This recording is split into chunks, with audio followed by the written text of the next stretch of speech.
Hello friends, this is Saurabh. Welcome to exploring study.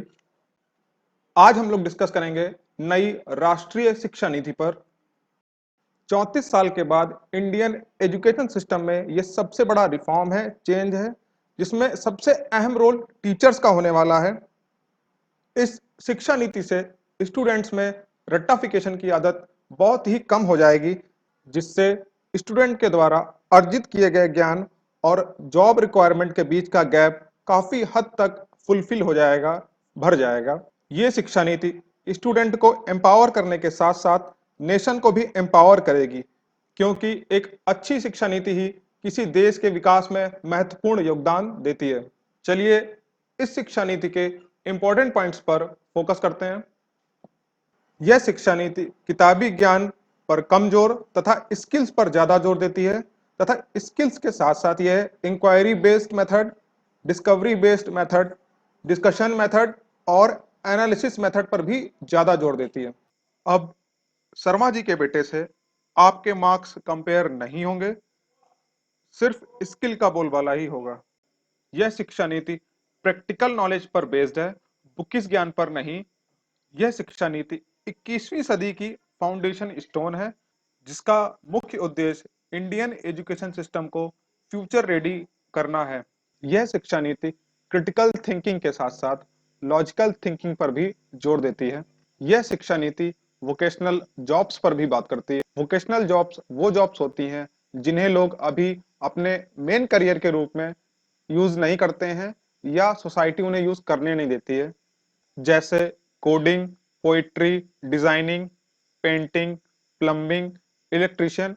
ये सारी वो जॉब्स हैं जिन्हें लोग अपने मेन करियर के रूप में अभी अडॉप्ट नहीं करते हैं, परंतु इस पॉलिसी के आने के बाद अब ऐसा नहीं होगा।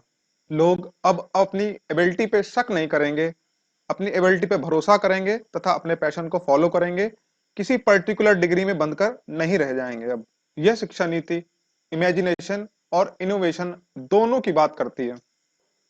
इस शिक्षा नीति ने पुराने स्कूल करिकुलम के 10+2 स्ट्रक्चर को बदलकर अब 5+3+3+4 करिकुलम को अपनाया है।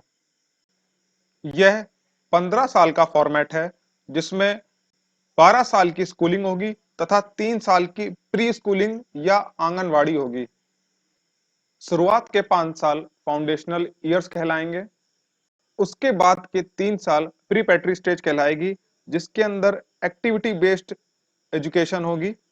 उसके बाद के 3 साल मिडिल स्कूलिंग कहलाएगी तथा उसके पश्चात 4 साल सेकेंडरी स्कूलिंग कहलाएगी।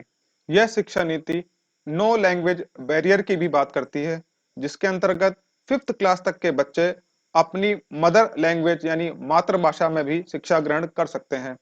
इस शिक्षा नीति का मुख्य उद्देश्य समाज के हर तबके को शिक्षा की मुख्य विचारधारा से जोड़ना है।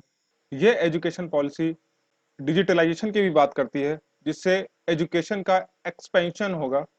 यह शिक्षा नीति मल्टीपल एंट्री और एग्जिट पॉइंट्स की भी बात करती है। इसमें आर्ट, साइंस, कॉमर्स के सारे सब्जेक्ट्स का एक पूल होगा।